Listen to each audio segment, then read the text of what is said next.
Les tensions au Moyen-Orient atteignent un nouveau seuil critique alors que les frappes israéliennes ciblent des sites stratégiques en Iran. Téhéran brandit à son tour le droit à la légitime défense. Mais que dit réellement le droit international ? Jusqu'où peut-on frapper au nom de la sécurité nationale ? Et qui décide de ce qui est légal ou non finalement ? Eh bien, pour y voir plus clair, nous sommes en direct aujourd'hui avec Sarah Chialom, avocate spécialisée en droit international. Bonjour Sarah. Bonjour. Merci beaucoup d'être avec nous ce matin sur Radio J. Alors oui, c'est vrai que c'est une question que se sont posées ces derniers jours plusieurs députés, des médias également. Les frappes israéliennes ciblant des infrastructures nucléaires iraniennes peuvent-elles être considérées comme licites au regard du droit international ? Oui, tout à fait. C'est une interrogation qui est légitime. Il est important de comprendre qu'il y a plusieurs sources du droit international. On a les traités, on a les textes, c'est ce à quoi on fait souvent référence et beaucoup de personnes brandissent l'article 51 de la Charte des Nations Unies pour expliquer que les frappes israéliennes ne sauraient être licites puisque la légitime défense au sens de l'article 51 ne peut jouer seulement en cas d'une agression qui s'est réalisée. Il y a une autre source qui s'appelle le droit coutumier. Le droit coutumier, c'est l'ensemble de règles auxquelles les États presque ont convenu implicitement de se soumettre. Dans ce droit coutumier, il y a ce qu'on appelle la doctrine Caroline, le test de Caroline, qui nous provient d'une affaire des années 1830, où on estime que dans le cas d'une attaque qui est imminente, dont la probabilité ne fait pas de doute et dont l'imminence ne permet pas un temps de délibération, auquel cas un État aura le droit d'utiliser ce qu'on appelle un droit de légitime défense anticipé. Cette coutume, ce n'est pas juste une vieille affaire, c'est quelque chose qui a été reconnu par la Cour internationale de justice et qui fait office de droit positif. Et lorsqu'on regarde ce qu'on appelle les critères de Caroline, donc qui nous proviennent de cette affaire, Israël se trouvait dans cette situation et au regard des éléments dont nous disposons aujourd'hui, on peut estimer potentiellement qu'Israël les frappes israéliennes sont donc licites. Effectivement, Israël qui s'inquiétait aussi du seuil nucléaire de Téhéran. Est-ce que ça a créé quand même un précédent ? Est-ce que c'est quelque chose qui a déjà été utilisé par un État auparavant ou c'est une première ? En réalité, depuis les années 2000 et la question de la menace terroriste aujourd'hui, il y a eu un peu une évolution de la doctrine sur ce qui relève de la légitime défense ou non, puisque lorsque les textes ont été écrits, la menace terroriste n'est pas celle que nous connaissons aujourd'hui. Et il y a une différence entre le risque qu'un État avec une armée régulière vous attaque et un groupe terroriste où il y a une instantanéité qui est bien plus problématique. Donc, en réalité, la situation dans laquelle nous sommes s'inscrit un peu dans la continuité des années 2000 avec cette menace terroriste et ce qui a notamment permis l'évolution de la doctrine. Et on peut le voir notamment en ce que la plupart des États, lorsqu'il y a eu la question de l'intervention militaire en Irak, a plutôt été accueilli favorablement. Est-ce qu'Israël pourra prouver quand même tout cela ? C'est-à-dire le fait que l'Iran allait attaquer, l'Iran était proche de l'arme nucléaire. Est-ce que ça sera facile pour Israël si un jour l'État se retrouve confronté justement à des sanctions sur la scène internationale ? Alors bien sûr, ce n'est pas quelque chose qui est si aisé à prouver, mais je pense qu'Israël pourra le faire. Et il est notamment important de rappeler que la perception de cette menace, elle n'est pas unilatérale. Jeudi, juste avant l'offensive israélienne, l'Agence internationale de l'énergie atomique, qui est donc l'organisme onusien en charge de vérifier que l'Iran, notamment, respecte ses engagements conventionnels et internationaux, a voté une résolution, et c'est assez rare pour être relevé, expliquant que l'Iran ne respecte absolument pas ses engagements.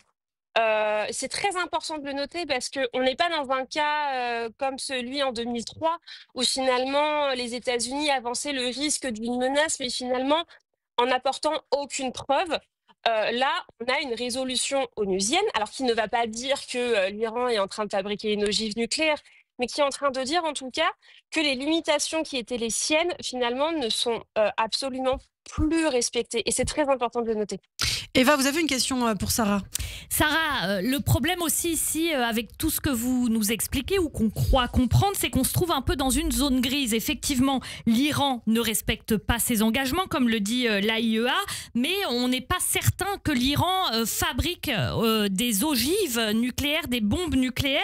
L'Iran est considéré à l'heure actuelle comme un État du seuil. Ça veut dire un État qui pourrait fabriquer une bombe nucléaire, mais qui ne la fabriquerait pas. Dans ce cadre-là, est-ce que la doctrine Caroline pour Israël peut jouer?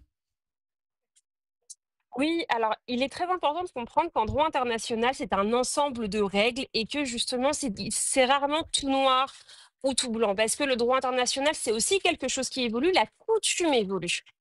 Notamment, pour certains auteurs, on estime qu'à partir du moment où les États ont donné le soutien aux opérations américaines de 2003, la coutume a évolué également, parce que le droit international, ce n'est pas forcément quelque chose qui n'a pas vocation à évoluer. Même l'interprétation des textes évolue et c'est très important de le comprendre.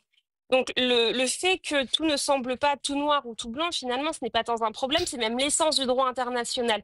Toujours est-il que la menace que représentait, enfin, et que représente d'ailleurs toujours l'Iran ne s'arrête pas au nucléaire et qu'on ne peut pas occulter les agressions envers Israël par l'intermédiaire de ses proxys, alors qui en soi ne constituent pas officiellement des déclarations de guerre au sens conventionnel, mais il s'agit d'un cas de casus belli de manière assez évidente.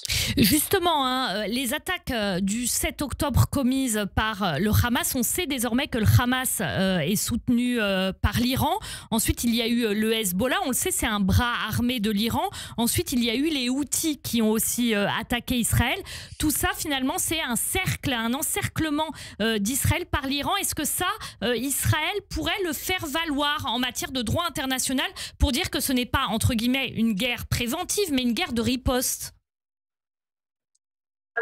Il faudrait dans ce cas-là prouver, outre parce que le seul fait de prouver des financements n'est pas nécessaire, il faut prouver une chaîne de commandement, il faut prouver des ordres. Même si, en l'état, encore une fois, des éléments que nous avons, la question d'une guerre de riposte, c'est une thèse qui pourrait être défendue, mais elle serait plus compliquée à établir, tandis que dans le cas de cette guerre contre l'Iran, en tout cas pour ma part, je suis assez réservée sur le terme de défense préventive, qui pour le coup n'est pas réellement admis par la doctrine ni par la jurisprudence, parce qu'il y a une trop grande distance entre l'acte qui peut potentiellement nuire à l'État et sa riposte. Il me semble en tout cas que la ligne de défense qui peut être celle d'Israël est celle d'une légitime défense anticipée, à condition bien évidemment de prouver cette immédiateté. Et il faut comprendre qu'aujourd'hui, l'immédiateté au sens du test de Caroline, elle peut s'interpréter de manière différente. Et dans des pays de common law, on a pu voir des auteurs, notamment des procureurs, avoir une vision bien plus extensive pour qu'elle puisse s'adapter aux risques terroristes aujourd'hui.